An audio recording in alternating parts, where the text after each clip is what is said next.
എന്തപ്പോ പഹഞ്ഞിങ്ങോട്ട് എത്തണമെങ്കിൽ 4-5 ദിവസം ആവും തോന്നുന്നു. നല്ല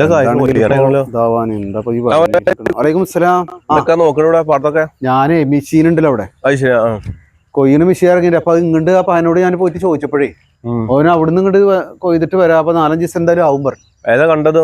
ഇതാ അവിടുന്ന് ഇങ്ങോട്ട് അതുണ്ടല്ലേ? ആ അതുണ്ട്. ഇതൊക്കെ ഇത് നമ്മുടെ അയൽവാസിനെ. അത് ശരിയാ. കാരണം കണ്ടത്തില് വെള്ളമൊക്കെ ഉണ്ടല്ലേ ഇപ്പൊ കഴിഞ്ഞ പെയ്ത് മഴ? ആ ചളി ഉണ്ട്. അതിപ്പോ ഒരു ചെറിയൊരു വിഷയമാണ്. അത് ശരിയാണ്. ആ എല്ലക്കാ ഇത് ഏതാണ് വിത്ത്?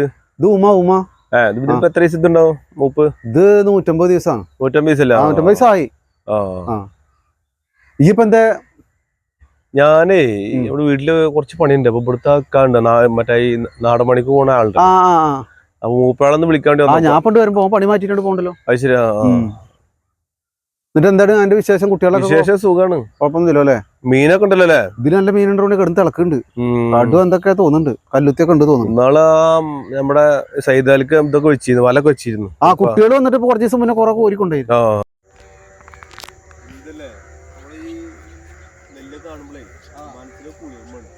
തീർച്ചയായിട്ടും. പിന്നെ ഇതിപ്പോ നമുക്ക് ഇതിങ്ങനെ കാണാണല്ലോ, കംപ്ലീറ്റ് വിളഞ്ഞു നിൽക്കാണല്ലോ.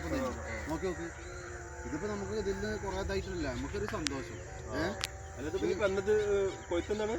കൊയ്ത്തിപ്പോ 4-5 ദിവസം കൂടെ ഉണ്ടാവും. അത് അവർക്ക് മെഷീൻ അവിടെ ഇപ്പൊ ഇതാവണല്ലേ ഉള്ളൂ. ഇങ്ങോട്ട് കൊയ്തിട്ടൊക്കെ വരണ്ടേ? എന്തായാലും ഒന്നും കാണണം. കാരണം കൊറേ കണ്ടിട്ട് കൊയ്ത്ത്. എന്നിട്ട് ഞാൻ വന്നിട്ട് 2 മാസം ലീവുള്ളൂ. ആടില്ലേ മോനോടെ? ആടുണ്ട്. ആടിനെ കുറച്ച് ഇല കൂട്ടി കഴിഞ്ഞ് ഞാനിപ്പോ വിളിച്ചോണ്ടി വന്നതാണ്. അതല്ലേ? ഇതൊരു കാര്യം ചെയ്യുന്ന ആ മുറ്റത്ത് പ്ലാവ് ഉണ്ട്. അതിന് മേലെ ഇല നിൽക്കുന്നുണ്ട്. ഇല കൊഴിഞ്ഞിട്ട് വലിയ പ്ലാവ് കയറാൻ പറ്റുമോ? കയറാനൊക്കെ പറ്റും. ഈ താഴത്തുനിന്ന് വെട്ടിയാൽ മതി. കൊമ്പൊക്കെ ഉണ്ടല്ലോ. അപ്പൊ അതിന് മേലെ ഇല വെട്ടിക്കോ. ഞാന് കുറെ അവനോട് പറഞ്ഞു, ഓരോ ആടുണ്ട് നാളെ എന്ന് പറഞ്ഞിട്ട് ഓ വരുന്നില്ല. ഇക്കാണെങ്കിൽ ഇപ്പൊ അത് വന്ന് പ്ലാവിനെ കൊടുക്കാൻ വേണ്ടി നോക്കുമ്പോ വില കൊണ്ട് വെക്കുന്നില്ല. പ്ലാവിന്റെ ഇല ഇങ്ങനെ വീഴല്ലേ. അപ്പൊ മുറ്റത്താണെങ്കിൽ ഇതുകൊണ്ട്. അപ്പൊ അത് ഒഴിവാക്കാലോ ചിട്ടാണ്. പ്ലാവ് ബാക്കിലുണ്ട് കുറെ. മീനുണ്ട്. അപ്പൊ അങ്ങനെ ആയിക്കോട്ടെ. ഞാൻ കുറെ ഇട കണ്ടിട്ട് കണ്ടത് വളരെ സന്തോഷം.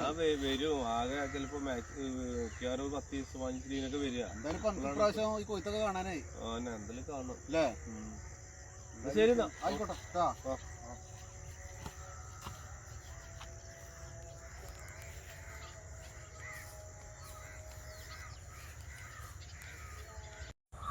പിന്നെ അപ്പുറത്തെ പറ്റിയാണ് പോളഞ്ഞാണ്ടി വിളിച്ചിട്ടുണ്ട് പണ്ട് ചെറുപ്പത്തിൽ.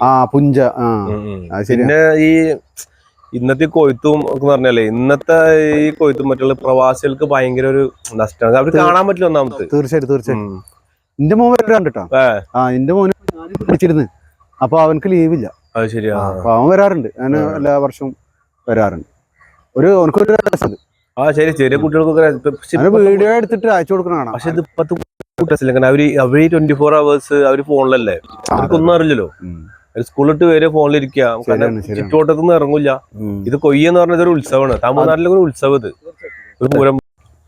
ഞാനിങ്ങനെ ആലോചിക്കണം, പഴയ കാലം കണ്ടല്ലോ, അന്നൊന്നും മിഷേജല്ലോ. അന്നൊക്കെ ഇപ്പൊ കുറെ ആൾക്കാർ വരിക, അവര് കൊയ്യ, പാട്ടുണ്ട്. അവരെ രസമായിരുന്നു. ഞങ്ങളോടൊക്കെ പറഞ്ഞാലേ ഒരു ഉത്സവമായിരുന്നു. കാരണം കൊയ്ത്തിന് കണ്ടമാനം ആളുണ്ടാവുമല്ലോ. കറ്റക്കും കൊയ്ത്തിനൊക്കെ ആളുണ്ടാവും. അപ്പൊ ഇപ്പോഴും എന്നോട് ഞാൻ പറയാ, ആ വായമലത്തെ രുചി പോയില്ല. കാരണം എന്നിട്ട് ഒരു മാങ്ങാപ്പുളിയും ഉണക്കലും ഉണ്ട്. അതിട്ടിട്ട് ഈ പണിക്കാർക്ക് ചോറും ഉണ്ട്. അങ്ങനെ കൊടുന്നിട്ട് എല്ലാരും കൂടിയിട്ട് ഇരുന്നിട്ട് ഭക്ഷണം കഴിക്കണൊക്കെ ആ ഒരു സംഭവം. അതേപോലെ തന്നെ അവിലും തേങ്ങ ഒക്കെ ഇട്ടിട്ട് ശർക്കര ഒക്കെ ഇട്ടിട്ട് ഒരു 10 മണിക്കൊന്ന് കൊടുക്കും. എന്റെ ഉമ്മാടെ കൂടെ ഞാൻ പോയിരുന്നു. ഇവിടെ വീടുണ്ടല്ലോ വലിയൊരു തറവാട്, പേരെന്താ ഞാൻ മറന്നു. ഈ ചെറുപ്പത്തില് അവരിങ്ങനെ ഈ അരിവാളം മുറിച്ചിട്ട് കെട്ടാക്കി തലയിലേറ്റി അവിടെ കൊണ്ടുപോയിടും. അല്ല ചെറിയ കുട്ടികളിരുന്ന് 5 കാരണക്കാര് വെച്ചരും. നല്ല രസമാണ്. പിന്നെ അവിടുന്ന് നല്ല ഭക്ഷണം കിട്ടുകയും ചെയ്യും. അന്ന് പിന്നെ കൂലി അതില്ലല്ലോ. വെച്ചിട്ടുണ്ടെങ്കിൽ നെല്ലെല്ലാം കൊടുക്കുക.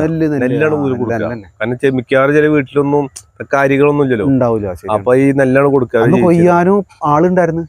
മെഷീനായപ്പോ ഇന്നിപ്പോ മെഷീൻ ഇല്ലെങ്കിൽ ഇപ്പൊ കൊയ്യാൻ ആളുണ്ടാവും.